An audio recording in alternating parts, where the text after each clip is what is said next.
계속해서 새벽 기도 하신다고 많이 또 피곤하시고 또 오늘도 세상 가운데에서 영적 전쟁을 치르면서 일하시고 이렇게 또 밤늦게 예배드리러 오셔서 너무나 감사드립니다. 하나님께서 기뻐하시고 또 오늘 말씀을 통해서 여러분들에게 위안과 또 치료와 또 모든 복과 은혜를 부어주실 줄로 믿습니다.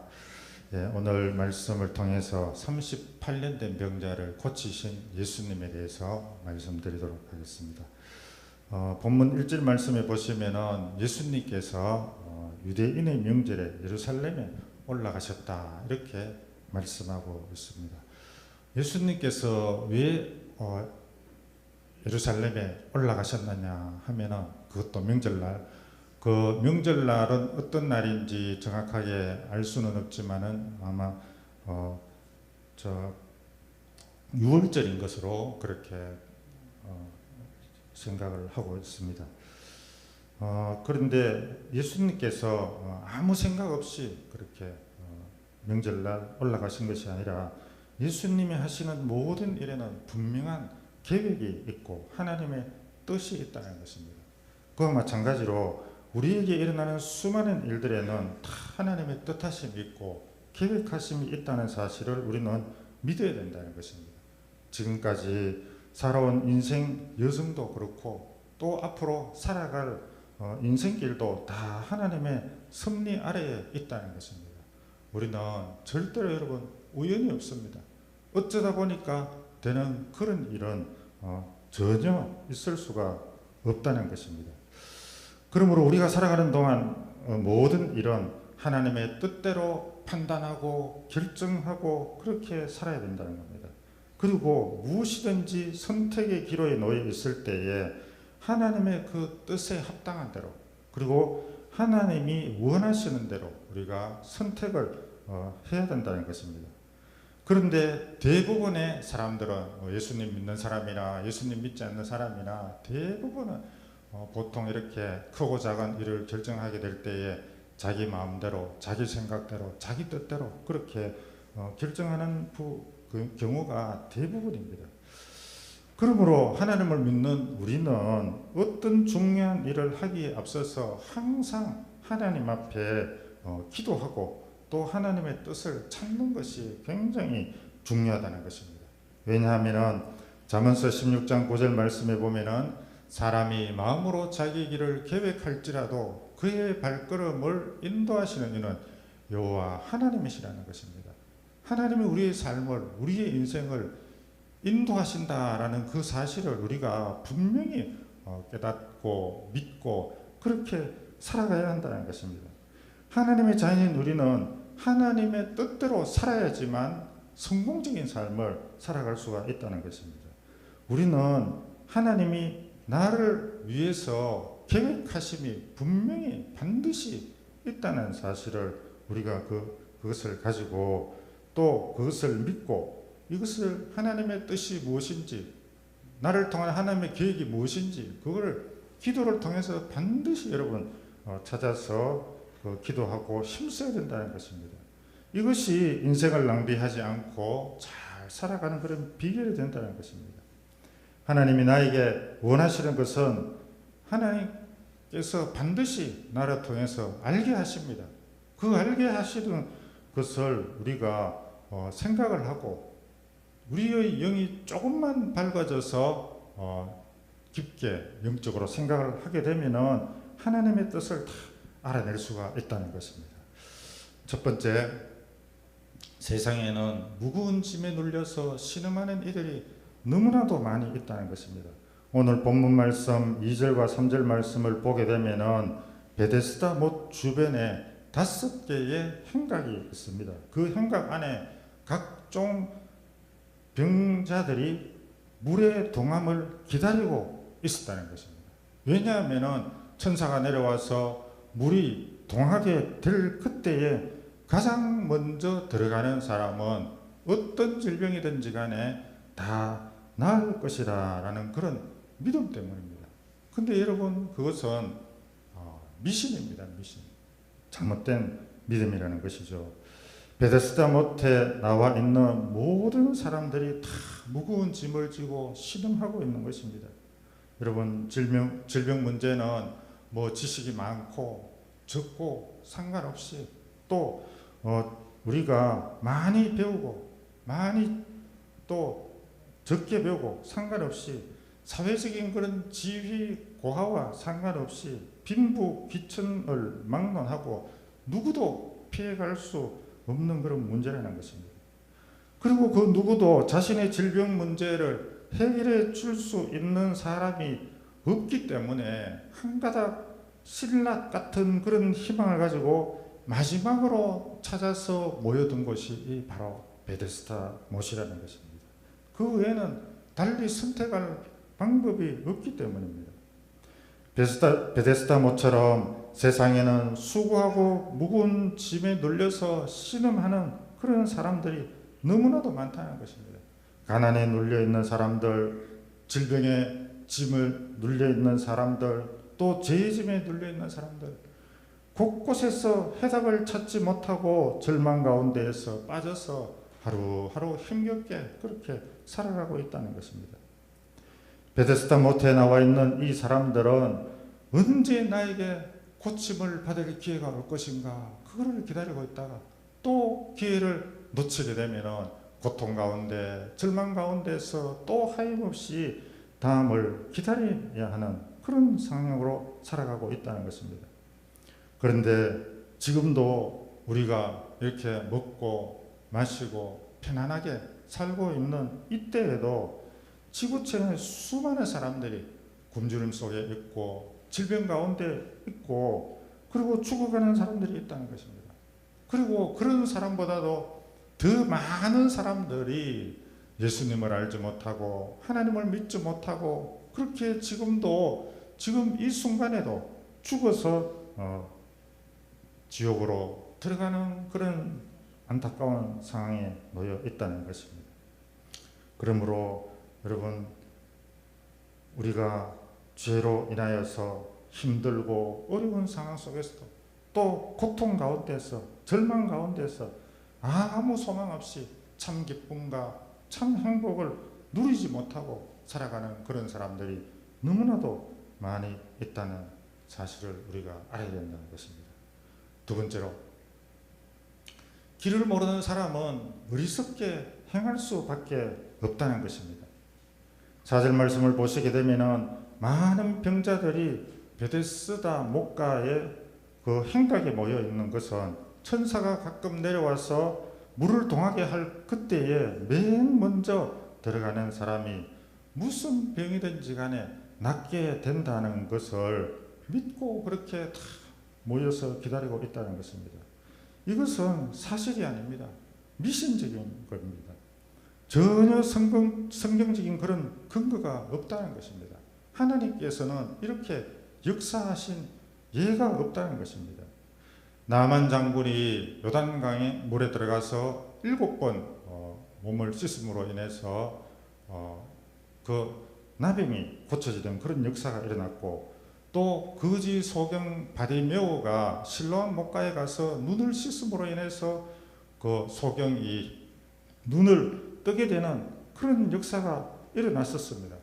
그런데 그런 역사는 선지자와 예수님의 그 말씀에 순종을 하여서 고침을 받은 것이고, 이 베데스다는 주의 종 그 누구도 물이 동할 때에 가장 먼저 들어가야 나을 수 있다라고 이렇게 말씀하신 적이 없다는 것입니다.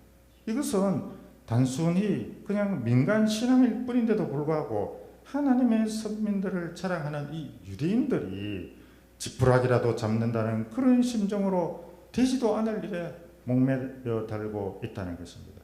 여러분, 지금도 팔공산에는 갓바위라는 곳이 있습니다.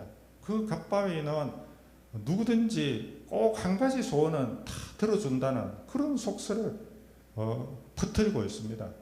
그래서 수많은 사람들이 이 갓바위에 올라가서 거대한 바위 덩어리를 머리에 이고 있는 그 돌부처 상에 올라가서 그 돌부처를 보면서 108번 절을 하기도 하고, 또 시주를 갖다 바치기도 하고 소원을 빌고 있는 그런 정말 한심하고도 안타까운 그런 모습들을 지금도 연출하고 있다는 것입니다. 그런데 여러분, 그 사람들이 얼마나 절박하면은 그 팔공산에 힘들게 올라가서 자기의 그 귀한 재산을 갖다 바치면서 그렇게 힘들게 절을 하고 있겠습니까?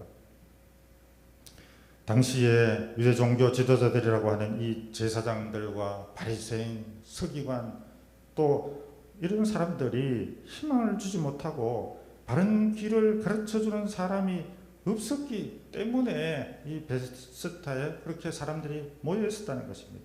지금도 마찬가지입니다, 여러분.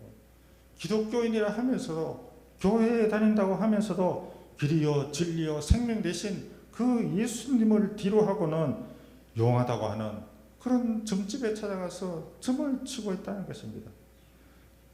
잡신을 섬기는 무당에게 찾아가 가지고 머리를 조아리고 점을 치고 돈을 내라면 돈을 갖다 바치고 굿을 해야 된다면 굿을 하고, 그리고 부적을 달고 다녀야 한다면 비싼 돈을 주고 그 부적을 지니고 다니고 있다는 것입니다.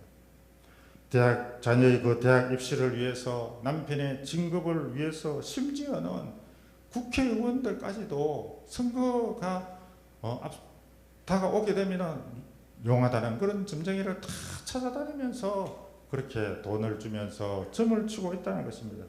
뿐만 아니라 대통령 선거도 그렇게 하고 있다는 겁니다. 그래서 유명한 점쟁이 집에는 불이 나게 모든 사람들이 그렇게 드나드는 그런 모습들을 볼 수가 있다는 것입니다. 그러므로 우리는 그들을 비난하고 욕하기 전에 왜 저들이 저런 선택을 할 수밖에 없었는지 살펴보고 그들이 절망을 극복할 수 있는 그 길을 우리가 가르쳐줘야 한다는 것입니다. 알지 못하고 깨닫지 못하여서 잘못 행하는 그들을 비난만 할 것이 아니라 불쌍히 여기고 지혜로운 길로 걸어가도록 안내해줘야 한다는 것입니다. 희망이 없다고 생각하는 사람들에게 우리의 소망 되시는 그 예수 그리스도를 전해줘야 한다는 것입니다. 또한 길을 알지 못하여서 방황하는 이들에게 길과 진리가 되신 예수님을 가르쳐 줘야 한다는 것입니다. 그것이 바로 성도된 우리가 하나님께서 우리에게 맡겨주신 사명이라는 사실을 우리는 깨닫고 알아야 된다는 것입니다. 세 번째, 예수님은 오늘도 인간의 그 절망 가운데에서 걸어오고 계신다는 것입니다. 5절에 보게 되면 베데스다 못에 여러 명의 병자들이 대기하고 있었습니다. 그 중에는 38년 동안 질병 가운데에서 고통 가운데 있었던 사람도 있었습니다. 38년 동안 병자로 있었으니까 그의 병은 그야말로 중병이었고 회생이 거의 불가능한 것이었습니다. 거기에다가 누구의 도움도 받지 못하고 있었습니다. 그는 몰골이 말이 아니었을 것입니다. 정신적으로도 상당히 피폐해져 있었을 것이 분명하다는 것입니다. 명절에 예루살렘에 오신 예수님은 바로 이 사람을 만나기 위해서 오셨다는 것입니다. 이처럼 예수님은 점장이나 잡신들처럼 가만히 앉아서 사람들이 찾아오기만을 기다리는 그런 분이 아니라는 겁니다. 우리 예수님은 문제가 되는 그런 사람들에게 직접 찾아 나서서 그들을 만나주시는 분이 바로 우리 예수님이라는 것입니다. 만왕의 왕이 되시고 만주의 주가 되시며 또 예수님 그 자체가 근본 하나님의 본체이시라는 것입니다. 그런데 그분이 우리와 똑같은 사람으로 이 땅에 내려오셔서 우리 가운데 계시다는 것입니다. 그러므로 어떤 형편에 있는 사람이든지 예수님께 도움을 청할 수가 있으며 우리가 예수님에게 그 도움을 청하게 되면 그 예수님께서는 우리의 도움을 뿌리치지 아니하고 다 들어주신다는 것입니다. 예수님이 이 땅에 오신 목적은 잃어버린 자들, 절망에 빠진 사람들을 찾아오시고 구원하시기 위해서 오셨습니다. 그 예수님을 우리가 만나야지만이 우리 삶 가운데에서 놀라운 기적을 체험하게 된다는 것입니다. 절망하는 인생 속에서 예수님이 찾아오시게 되면은 희망으로 바뀌게 되는 것이고, 고통과 괴로움에 시달리는 그 사람에게 예수님이 마음속에 들어오시게 되면 평안을 얻게 되는 것이고, 외롭고 슬프고 우울한 사람 마음속에 예수님이 임재하시게 되면 기쁨이 넘치게 될 것이며, 그리고 마음에 미움과 정오와 가득한 사람에게도 예수님만 그 안에 계시면 사랑이 넘치는 사람으로 변화되어지는 것이고, 늘 원망과 불평 가운데에서 살아가는 그 삶 속에 예수님만 들어가시면 감사가 넘치는 그런 삶을 살게 된다는 것입니다.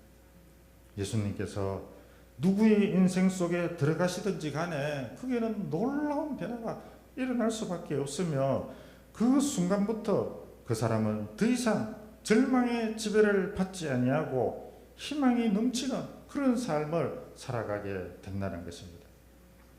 사면 초가에 어려움을 만나서 이제는 모든 것이 다 끝났다, 이제는 내 힘으로 할 수 있는 것이 아무것도 없다라고 이렇게 절망하고 낭망하시는 분이 계십니까? 지금 이 순간도 예수님께서는 나에게 다가오셔서 말씀하시는 그 예수님을 느끼시기 바랍니다. 예수님이 여러분의 그 마음 가운데에서 들어오셔서 우리 마음 가운데 예수님으로 가득 채워지기만 하게 되면 모든 상황이 완전히 바뀌게 되는 그런 놀라운 역사를 체험하게 된다는 것입니다. 마지막으로 네 번째, 고난을 극복하려면 강한 소원과 확고한 의지가 필요하다는 것입니다. 앞서 우리가 예수님을 찾아가는 것이 아니라 예수님이 우리에게 찾아오신다고 말씀을 드렸습니다. 38년 된 병자가 예수님을 먼저 찾아간 것이 아니라 예수님께서 병자를 먼저 찾아오셨습니다. 그리고 병자가 자신의 병을 예수님에게 고쳐달라고 강구하였습니까? 그렇지 않습니다. 6절 말씀을 보시면은 예수님께서 병자에게 네가 낫고자 하느냐 이렇게 먼저 예수님이 물어오셨습니다. 그런데 이 병자가 어떻게 대답했습니까? 예, 예수님, 낫기를 원합니다. 저를 고쳐주시옵소서. 이렇게 기도를 했습니까? 그렇지 않았습니다. 자신의 신세만 한탄하고 있었다는 것입니다.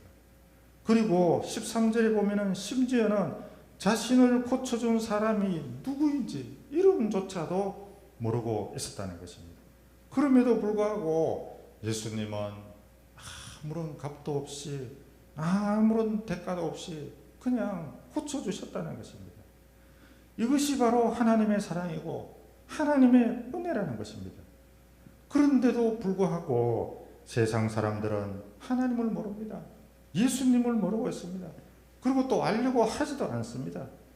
불신자에게 찾아가서 예수님을 믿어야지만 천국에 들어갈 수 있다라고 이렇게 전도를 하여도 천국이 어디 있냐고 이렇게 말을 합니다. 그러면서도 미신은 믿는다는 것입니다. 별의별 부적을 다 만들어서 엄청난 돈을 주고 그 부적을 사서 들고 다니고, 요즘에 대학생들조차도 대학교 학교 앞에 보면 타로점이라는 게 있습니다. 거기서 대학생들이 커피를 마시고 타로점을 보면서 자기의 인생이 어떻게 될 건지, 미래가 어떻게 될 건지, 또 직장이 어떻게 될 건지, 연애 운은 어떨 건지 그런 것을 여러분 점치고 앉아 있습니다. 여러분 대학생들이 교회는 오지 아니하고, 이렇듯 수많은 사람들이 만들어낸 거짓 신을 믿고 따르고 있다는 것입니다.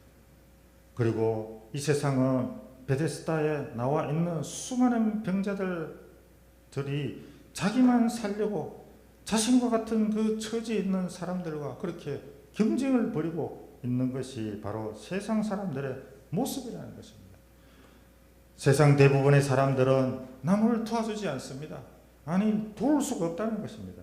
자기가 잘 되어야 되고 자기가 더 많이 가져야 되고, 남을 도와주지 않을 뿐더러 남의 불행을 기쁨으로 이렇게 행복으로 여기고 있다는 것입니다. 자신의 욕심을 위해서 서로 물고 뜯고 싸우고 있습니다. 지금의 정치 행태가 바로 그런 모습을 보이고 있다는 것입니다.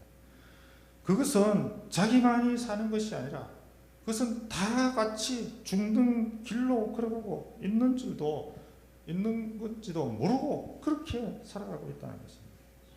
그러므로 이 세상에는 참 안식과 참 평안이 없고 수고하고 무거운 짐진 자들밖에 없다는 것을 우리가 알 수가 있다는 것입니다.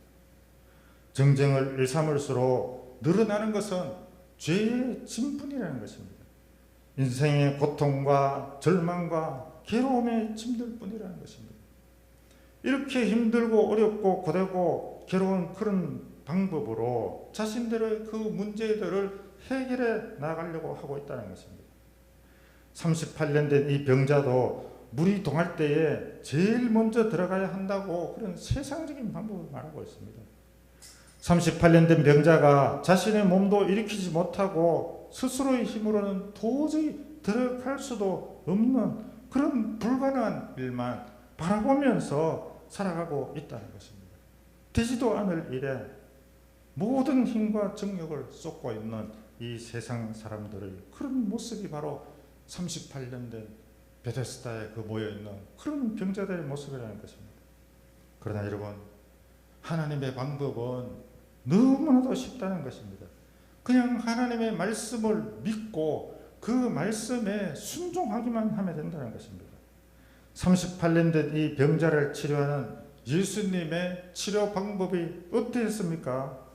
내가 요구하는 여러 가지를 다 들어주어야 된다 이렇게 말씀하셨습니까? 그렇지 않았다는 것입니다.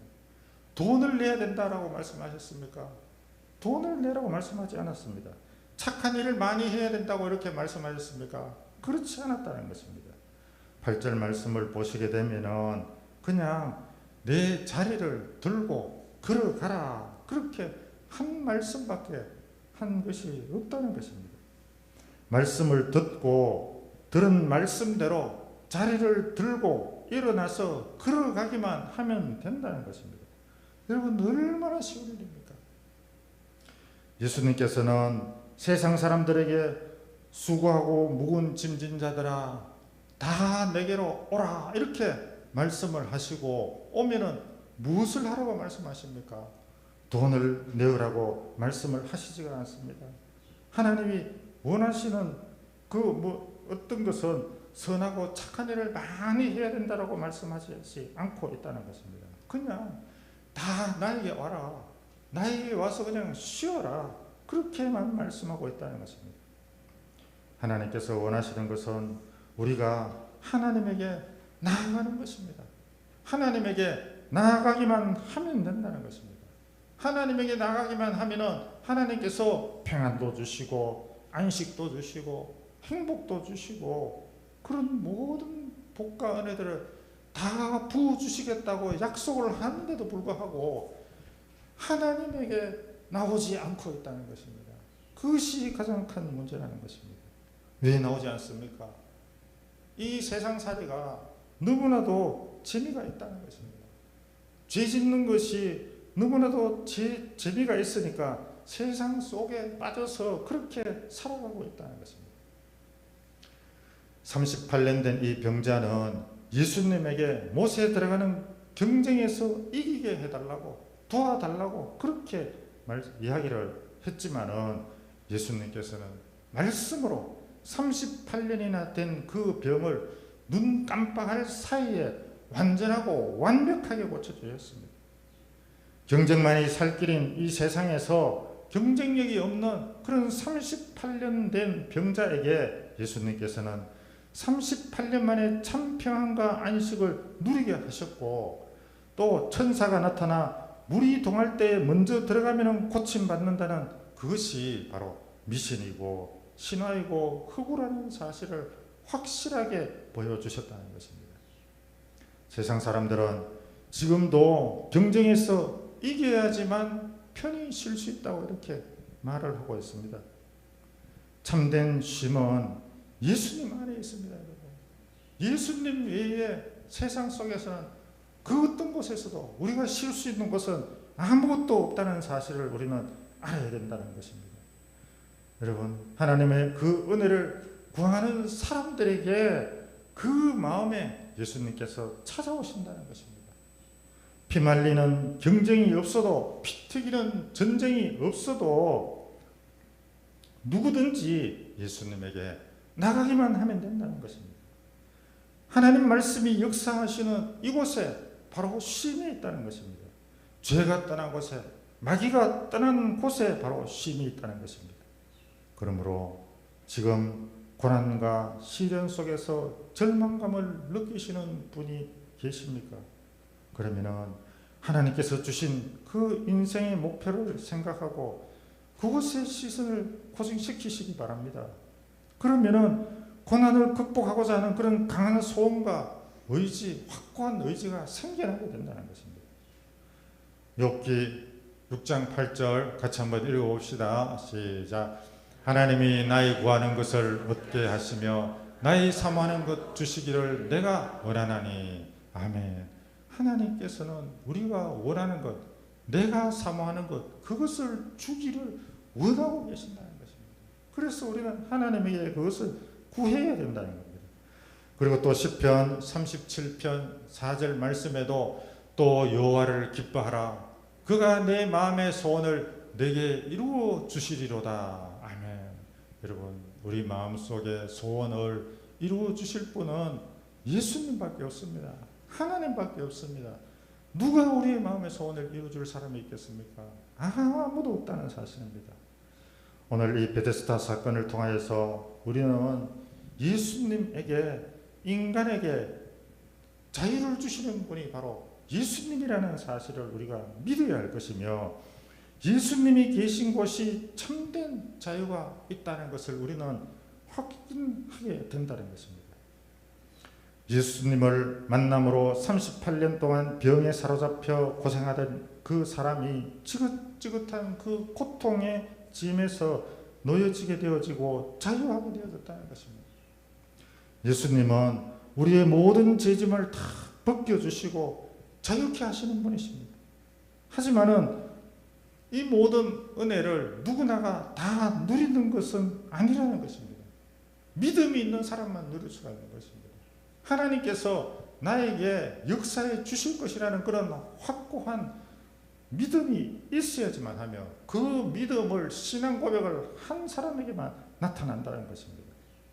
그러면은 죄로부터 자유롭게 되고 우리를 억압하는 모든 무거운 짐들에서 완전히 벗어나게 된다는 것입니다. 질병의 문제, 직장의 문제, 사업의 문제, 자녀의 문제, 인간관계 속의 모든 문제들도 누구든지 예수님을 믿기만 하고 그 예수님에게 다 구하기만 하면은 예수님께서 놀라운 그 축복으로, 은혜로 다 이루어 주시게 된다는 것입니다. 우리는 이 보배를 가지게 된 것에 감사해야 되고, 그리고 이 보배를 우리는 적극적으로 활용해야 됩니다. 그것을 사용하지 아니하고 이것은 나와 상관없는 사건이라고 이야기하고 그것을 믿지 않는다면 나에게는 어떠한 기적도 이적도 나타나지 않게 된다는 것입니다. 여러분, 제 이야기가 아니라 유명한 의사의 이야기인데, 그 의사의 말로는 우리 몸속에 많은 세포 중에서 암세포가 곳곳에 다 이렇게 조금씩 다 숨어져 있다는 겁니다. 그 암세포가 급격하게 이렇게 번져서 퍼지게 되는 그 이유가 무엇이냐 하면은, 물론 몸에 해로운 술이나 담배나 그런 나쁜 몸에 해로운 그런 음식을 먹음으로 인해서 그런 암세포가 늘어나기도 하지만은, 그거보다도 더 큰 것이 바로 정신적인 문제이고 영적인 문제라는 것입니다. 여러분, 우리가 어떤 이유로든지 간에 세상 속에서 일을 하면서 스트레스를 받게 되고, 그리고 사람을 미워하게 되고 정죄하게 되고 판단하게 되고, 그로 인하여서 열을 받게 되고, 그리고 엄청난 분노를 폭발시키게 되고 불같이 화를 내게 되면은 그 몸 곳곳에 숨어있던 이 암세포들이 모여들게 되고 번지게 되고 확장되어져서 그렇게 전이가 빨리 일어난다는 이야기가 된다는 것입니다. 무거운 짐에 눌린 사람의 그 입에서는 고통스러운 신음소리가 나는 것이 나듯이 주님이 주시는 그 평안을 얻지 못하게 되면 늘 근심하고 걱정하고 염려하고 그렇게 두려움 속에서 살아가게 된다는 것입니다. 그래서 사도 바울 그 대사도께서 우리에게 무엇이라고 말씀해 주셨습니까? 데살로니가전서 5장 16절에서 18절 말씀을 보시게 되면 우리 다 같이 한번 읽어봅시다. 시작. 항상 기뻐하라, 쉬지 말고 기도하라, 범사에 감사하라. 이것이 그리스도 예수 안에서 너희를 향하신 하나님의 뜻이니라. 이렇게 말씀하고 있다는 것입니다. 여러분, 바울이 주님의 일을 하면서 얼마나 많은 육체적인 그런 고통을 겪었습니까? 그런 수많은 고통을 겪은 상태에서 누가 기뻐할 수가 있겠습니까? 그런 힘든 상황에서 누가 기도할 수가 있겠습니까? 그런 감옥에 들어가기도 하고 매를 맞기도 하고 돌에 맞아 죽기도 하고 그런 무슨 감사가 있겠습니까? 그런 사도 바울이 우리에게 기뻐하라는 겁니다. 기도하라는 겁니다. 감사하라는 겁니다. 그거 말고는 다른 방법이 없다는 겁니다. 그것이 하나님께서 우리에게 원하시는 그 뜻이라는 것입니다. 여러분, 그렇게 살아갈 수 있는 비결이 무엇이겠습니까? 그것은 바로 예수님이 내 마음 가운데 중심에 계시게 되면 가능하다는 것입니다. 우리의 생각으로는, 우리의 능력으로는 저렇게 살아갈 수가 없습니다. 예수님으로 충만하게 되어질 때에 우리가 저렇게 살아갈 수가 있다는 것입니다. 예수님께서 주시는 그 자유만이 참된 행복과 영원한 미래를 우리에게 보상해 준다는 사실을 알고 오늘 이 시간 우리가 구할 것은 예수님밖에 없습니다. 예수님, 지금 저에게 이런 문제가 있습니다. 저에게 이런 질병이 있습니다. 그리고 또 여러 가지 힘들고 어려운 그런 사람과의 관계가 있습니다. 그것을 다 하나님 앞에 내어놓고 간절하게 기도함으로 인하여서 그런 놀라운 기적과 이적을 체험하는 그런 시간이 되시기를 간절히 축복하며 기도합니다. 기도하시겠습니다. 하나님 아버지, 은혜를 감사드립니다. 하나님은 우리의 삶을 디자인하시고 이끌어 가십니다.